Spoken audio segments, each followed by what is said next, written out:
Propósito de Deus para o casamento e família.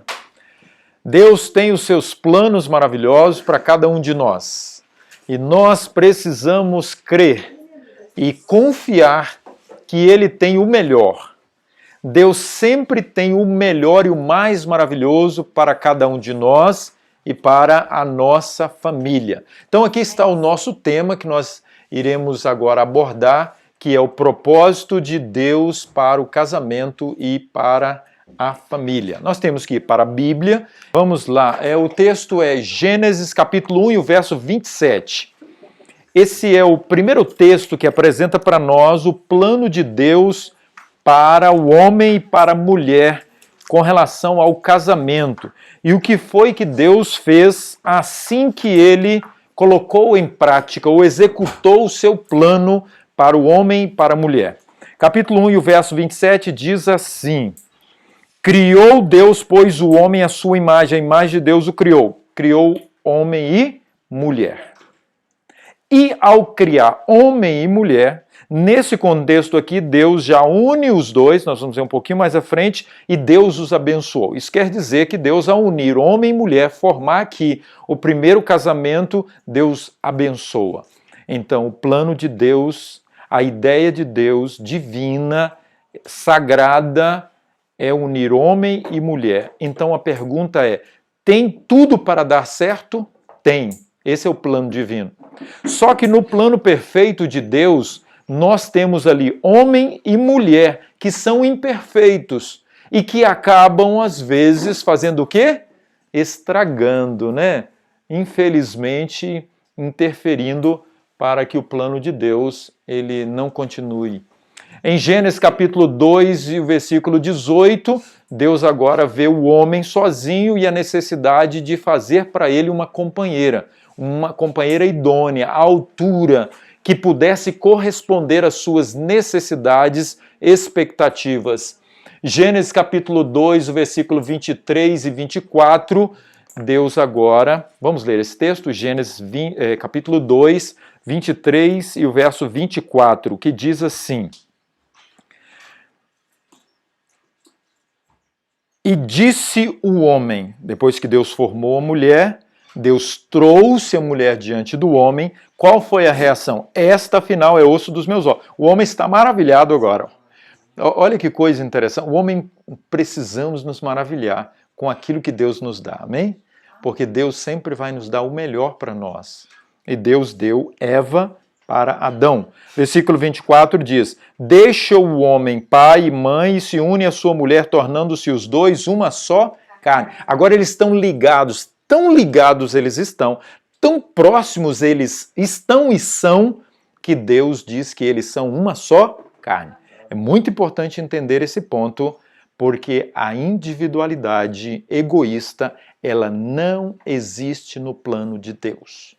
O plano de Deus é que os dois se tornam um, fisicamente, nas intimidades, nos relacionamentos, nos toques e nos sentimentos, coração. Quando um está triste, o outro está o quê? Feliz porque o outro está triste? Não. Não. São tão ligados que a alegria de um é a alegria do outro, a tristeza de um é a tristeza do outro. Que aí entra a ligação para os sonhos, aspirações e aí segue. E com relação a Deus também. Se um está bem espiritualmente, sabe o que acontece? Ele não consegue ser feliz e estar em paz se não buscar ajudar o outro também, o quê? A alcançar esta unidade com Deus, esta felicidade espiritual. Efésios capítulo 5, 22 a 31, o apóstolo Paulo vem descrevendo agora a relação marital, a relação entre homem e mulher e a formação do lar. Marido, ele é o cabeça. Queridas, entendamos isso. No plano de Deus, o homem vem como o responsável. Aquele que toma a dianteira, aquele que está à frente do lar. Mas ele não é superior. A gente sabe muito bem disso, né? Não precisamos da gente destacar muito isso. Por quê? É lógico que entendamos muito bem. O exemplo que Cristo usa aqui, o apóstolo Paulo usa, é o exemplo de Cristo para com a igreja. O homem toma a dianteira a ponto de dar a sua vida, de cuidar de tal forma como Cristo cuida da sua igreja, de amar como Cristo ama, caminhando por esta direção. A primeira lição do curso de noivos que a gente faz é a santidade do casamento. E quando eu, por exemplo, de forma particular trabalho isso, eu chamo a atenção dos jovens para observarem um detalhe. Crer que ela é filha de Deus, preciosa aos olhos de Deus, e Deus está colocando para você cuidar dela. Para ela, eu digo, ele está sendo colocado por Deus na sua vida para cuidar de você, para ser uma bênção na sua vida. Então, quando os dois têm esta visão, agora fica bem claro que eles estarão sob a direção divina. A esposa deve ser submissa, deve ser escrava, deve ser uma serva. É isso? Não, não é porque a mulher ela se torna submissa, ela aceita as orientações, por quê? Porque o homem divide com ela o seu coração, porque o homem a tem como se fosse ele, o seu sua pessoa. O apóstolo Paulo fala sobre isso. Amar a esposa como Cristo ama a sua igreja. Em Gênesis capítulo 12, versículo 3, nós encontramos agora a promessa de Deus para Abraão. Que Abraão agora, ele iria, através dele, a bênção de Deus se estenderia para todas as famílias. Então, toda família formada e que se coloca sob a direção divina, esta família é para ser um instrumento poderoso de Deus, para ser uma bênção para os outros. Gênesis capítulo 18, versículo 19, Deus agora orienta Abraão que ele, como cabeça, como sacerdote, como chefe do lar, ele deveria fazer o quê? Ordenar o seu lar. Vamos lá então, eu tenho um texto aqui muito especial com relação ao lar. Então nós vimos que o plano de Deus unir, mais à frente nós ouviremos a respeito das escolhas, do casamento em si. Mas vamos focar agora com relação ao lar, esposo e esposa. A atmosfera que circunda a alma dos pais, o homem e mulher, esposo e esposa, enche a casa e é sentida em todos os recantos do lar. Isso quer dizer que os filhos precisam ver nos pais diferenciados. Eles são especiais, porque eles são abençoados por Deus. Então, o marido e a mulher, o casal, eles têm o privilégio de estender para os filhos, de estender para os vizinhos as bênçãos de Deus na vida deles. Todo lar cristão deve ter regulamentos e os pais, em palavras e comportamento, de um para com o outro, devem dar aos filhos um exemplo. Então, é exemplo. Ai, como é tão difícil isso, né? Ser exemplo, ser modelo, mas é o que Deus diz a respeito dos pais. Todo lar deve ser um lugar. Que lugar deve ser? Um lugar onde o quê? Os anjos estão presentes. A um lugar cheio de amor. Todo aquele que está ligado à fonte do amor, ele também desfruta e vive o amor. Nossos lares precisam tornar-se uma Betel, nosso coração um santuário. Nós conhecemos bem a história de Jacó, quando ele estava ali na sua jornada fugindo. Jacó tem o privilégio agora de estar na presença de Deus, na casa de Deus. Deus dá para ele o privilégio agora de que ele faça parte do seu lar, sozinho ali naquele deserto, cheio de anjos e da presença de Deus. O nosso coração precisa ser um lugar habitado pela presença do soberano Deus. Deus deseja que nossas famílias sejam símbolos da família do céu. Olha que privilégio! Deus quer estender para a terra, para o coração humano, e assim Cristo será glorificado nesta experiência maravilhosa de cada lar, um pequeno céu aqui na terra. Mas como desenvolver isso? O céu é o que é por causa de Jesus, por causa do amor de Deus. O céu deixou por um tempo de ser o que era, porque os anjos e Lúcifer fizeram o quê? Eles tiraram Deus do comando. Então, quando nós tiramos Deus do comando, do centro da nossa vida, do nosso lar, as coisas começam a desmoronar. O lar embelezado pelo amor, a simpatia e a ternura é um lugar onde os anjos gostam de visitar e onde Deus é glorificado. Na atmosfera de um lar assim, as crianças aprenderão a amar tanto a seus pais terrestres como ao Pai celestial. Então vamos lá, o pai e a mãe têm a responsabilidade diante de Deus de tornar o seu lar um ambiente diferenciado. É interessante quando se fala sobre isso e como é lindo e maravilhoso quando nós viajamos, os nossos filhos viajam e eles falam assim: mãe, pai, que saudade de casa. Como isso faz bem. O que torna os nossos filhos saudosos do nosso lar? É o sofá? É a geladeira? Não são esses atrativos. É o ninho. Sabe por quê? Porque ali é quentinho, não é verdade? Ali é um lugar cheio de cuidados, de carinho, de afeição e de amor. Com toda a limitação humana, nós podemos proporcionar ainda pelo poder de Deus isso para os nossos filhos. O lar deve ser para as crianças o mais atrativo lugar do mundo e sua maior atração deve ser a presença da mãe. Por quê? Nós, os homens, precisamos entender. As mulheres receberam algumas bênçãos especiais. Não estou dizendo a mais, mas diferenciadas. Olha! E aí o que acontece? Elas têm um dom. E essa é uma capacidade que Deus concede às mulheres para que elas possam tornar o lar um lugar bem diferenciado. Elas são meigas, elas são amáveis, elas são carinhosas, elas têm mais paciência, elas têm mais habilidade, criatividade. Todas essas características e essas virtudes nós precisamos enxergar nas mulheres. Por mais falhas e pecadoras que elas sejam, e elas são, elas têm algumas coisinhas a mais do que os homens.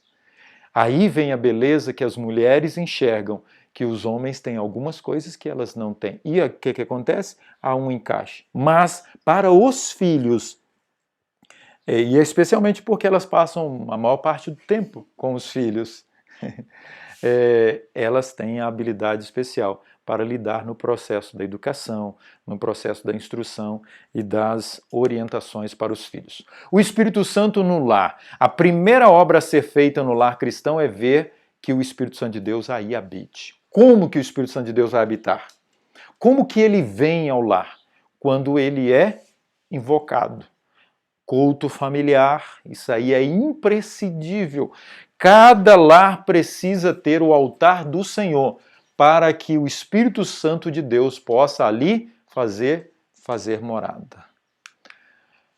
Unicamente a presença de Cristo pode tornar homens e mulheres felizes. O lar se torna então como um Éden de bem-aventuranças e a família um símbolo do céu aqui na terra. Então, Cristo, o grande, o Criador, ele ia visitar aquele casal, visitar Adão e Eva ali no lar, e eles eram abençoados. Muitas são as bênçãos que Deus tem para nós, se nós pudéssemos ou buscássemos mais a presença de Cristo. Vínculo sagrado. Olha o que está escrito aqui que é muito interessante. O vínculo da família é o mais íntimo. Vamos lá, isso é muito sério agora. Vamos conversar? Esposinha e esposinho. Marido e mulher. Tem alguma coisa de meter a colher? Vocês conhecem essa expressão? Ninguém mete a colher. Então precisamos entender uma coisa. Tem algum ajuste? Tem algo para ser trabalhado na relação? Quem deve ser buscado primeiro? Deus. E o casal ali com o diálogo, com a humildade, com a paciência, deve o quê? Ajustar. Ou depois de comum acordo, eles devem buscar de preferência pessoas neutras ou profissionais para que possam ajudar em algum detalhe. Mas é o casal que precisa ali o quê?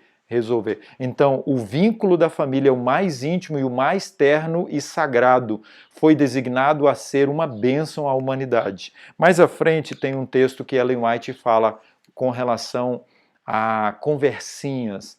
Às vezes a mulher está triste, aí o que vai acontecer? Ela vai e compartilha com uma amiga, não é verdade? Ou, você vai mostrar também? Opa, então... Mas tem mais esse aqui, ó. Há um círculo sagrado em torno de cada família. Queridos, vamos entender. Quem idealizou o casamento? A ideia do matrimônio é divina. Por mais que sejamos falhos, nós temos a segurança de que o nosso lar é blindado, o nosso lar está protegido por Deus. O círculo do lar deve ser considerado como um sagrado lugar, símbolo do céu, espelho em que nos refletir a nós mesmos. Ok? Então, olha que coisa interessante. É um lugar sagrado, é símbolo do céu e é um espelho em que nos refletir a nós mesmos. E as pessoas estão de olhos... É que é onde a gente percebe os nossos defeitos, né? Onde a gente percebe nossos defeitos reais é a nossa relação familiar. Por isso que é um espelho em que nos refletimos a nós mesmos. Só que sem humildade, nós não enxergamos os nossos defeitos. Verdade ou mentira? Geralmente, na relação familiar, acaba que a gente consegue ver porque alguém mostra. Se não é a esposa ou o esposo, os filhos quando crescem mostram. Teve um pastor recentemente que comentou. Teve um pastor recentemente que comentou que os filhos têm os mesmos defeitos dos pais intensificados. Eu não sei se é verdade. Pais concordam com isso? Sim. Pois é. Tem que perguntar se os filhos concordam. A minha tem muita ignorância, entendeu? E às vezes eu digo, olha, não vem com ignorância, que eu também tenho as minhas. Mas o lar, ele foi estabelecido por Deus para ser uma bênção, para ser uma influência muito positiva. Olha para vocês verem esse texto. O que seria da sociedade, o que seria da igreja se os lares realmente trabalhassem forte o propósito de Deus para a existência deles? Olha, a felicidade da sociedade, o êxito da igreja, a prosperidade da nação dependem das influências domésticas. É por isso que está como está. Verdade. Porque o inimigo conseguiu. Tem um texto que diz assim, eu acho que eu coloquei mais à frente, ai da família, porque o diabo desceu até vós. Ai da terra. Peraí, Satanás desceu numa loja, foi? Ele desceu ao lar, ao casal Adão e Eva, e ali ele conseguiu fazer o quê? Estragos terríveis. Então, precisamos entender que nós podemos preparar os nossos filhos para ser uma bênção para a sociedade. Os nossos filhos, eles podem ser uma bênção para a igreja. E eles podem, poucos, mas podem fazer a diferença. Por exemplo, Daniel, José, quando estiveram naquela nação, causaram algum impacto no seu comportamento, na sua visão de vida e na sua espiritualidade? Sim. Um filho, uma filha bem preparada, pode fazer a diferença em muitas vidas. Vou ler um texto mais à frente sobre isso também. A missão do lar estende-se para além do círculo dos seus membros. O lar cristão deve ser uma lição prática que ponha em relevo a excelência dos princípios verdadeiros da vida. Agora vem, ao deixarem um lar, os jovens ensinarão as lições que aí aprenderam. Ouça mais. Por essa maneira penetrarão em outros lares princípios mais nobres de vida. E uma influência regeneradora será sentida na sociedade. Esse texto é um texto atual. Esse é um texto para os nossos dias. Porque na reta final, os nossos filhos, cheios do Espírito Santo, eles vão produzir o fruto do Espírito. Serão amáveis, serão dóceis, serão gentis, não serão? Nós temos aqui filhos, não temos? O que pode ser você, menina, lá na sua casa? O que posso ser eu, garoto, na minha família, com a minha mãe, com os meus irmãos, com os meus parentes. Olha que coisa importante e interessante. Agora, voltando um pouquinho a respeito do marido, do pai, do esposo. Todos os membros das famílias se centralizam no pai. Quando os filhos são educados no caminho do Senhor, os filhos entendem que o pai, ele é o cabeça do lar. A esposa entende que ele é o líder do lar. Automaticamente isso requer o que deste homem? O que requer-se deste homem? Olha que coisa interessante. Ele é o legislador. Isso quer dizer que ele deve, lógico que em parceria com a sua esposa, estabelecer as normas, as regras, as leis que deverão ser obedecidas no lar. Todo marido, todo homem cristão, ele não deve ser egoísta. Ele não deve ser presunçoso, autossuficiente, orgulhoso. Ele deve trabalhar em parceria com a esposa, em comum acordo, trocando ideias. Autoritário. E aí vai acontecer o quê? Olha que coisa que acontece. Vocês já viram aquela de deixa ver a hora que seu pai chegar? Já ouviram essas expressões? O que a esposa está fazendo aí? Ela está dizendo que só ele tem autoridade. Ser o legislador não significa que ele é o único que está no comando ali. Ele divide o comando com a esposa, mas ele toma a dianteira e senta com a esposa para poder agora articular qual será a estratégia, quais serão... Mas a esposa, quantas vezes ela enxerga uma necessidade e outra que o esposo não enxerga? E aí então ela chama o esposo para que eles possam discutir, ilustrando na própria varonilidade as importantes virtudes. Quais as virtudes? Aqui especialmente para o marido. Energia, integridade, honestidade, paciência, coragem, diligência e prestatividade. O pai é, em certo sentido, o sacerdote da família. Por quê? Porque haverá momentos que ele não estará em casa. Quem vai puxar a dianteira do culto familiar, da espiritualidade no lar? A mulher. Ao longo do dia, quando o esposo está trabalhando, quem fica em casa para conduzir a espiritualidade e a vida dos filhos? A esposa. Inclusive, eu queria fazer uma ressalva em relação a isso, que hoje nós estamos tendo uma dificuldade muito grande de encontrar jovens dispostos a serem um sacerdote. E tem algumas passagens que Ellen White descreve o propósito de Deus para o homem, e ela diz que quando o pai não está, que a mãe assume o culto, quando o filho mais velho cresce, ele deve assumir o culto em casa, para que ele se prepare para ser um sacerdote. Então, quando o pai não está, se o filho tiver idade, maturidade suficiente, ele pode assumir a liderança do culto. Então, treino, né? Interessante. Verdade. O pai representa o legislador divino e sua família. É colaborador de Deus, promovendo os graciosos desígnios de Deus e estabelecendo em seus filhos elevados princípios. Olha a responsabilidade. Trazer o sustento não é fácil, hein? Proporcionar segurança emocional, proporcionar a espiritualidade, legislar realmente... É verdade. É isso que dá essa cabeça. A mulher que Perde gera. cabelo, ficar cabelo branco. A mulher que gera, mas veja bem, mas ninguém nunca diz assim, vai mãe, já vai passar por o senhor assim, no caminho, vai mãe, quando o senhor vai sair, não, sempre diz, vai em paz, né? Vai em paz. Vai, pai. Vamos lá, blindar o lar. Toda família cristã deve mostrar ao mundo o poder e a excelência da influência cristã. Os pais devem avaliar sua responsabilidade de guardar seu lar livre de toda mancha de mal moral. Olha, isso é sério. Os dois conversam, os dois discutem, mas é a responsabilidade aqui agora dos dois, de forma muito especial do pai. O mal não pode entrar na casa, no lar. Isso não é fácil. Por isso que os dois precisam estar de comum acordo, porque às vezes o pai quer estabelecer uma lei E aí a mãe, quem sabe, quer ser um pouco mais flexível, ou vice-versa.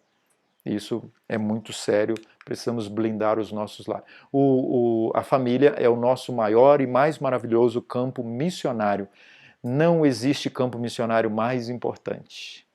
Não esquecendo que quando se prepara um bem preparado, ele multiplica esta bênção dessa preparação para muitos outros, seja na escola, seja na vizinhança e seja até na própria igreja. Então nós precisamos entender que esse campo maravilhoso é um campo especial de Deus para ser uma bênção lá fora. Como eu falei antes, Satanás desceu. Satanás odeia a família. Sabe por quê? Porque é o círculo mais sagrado.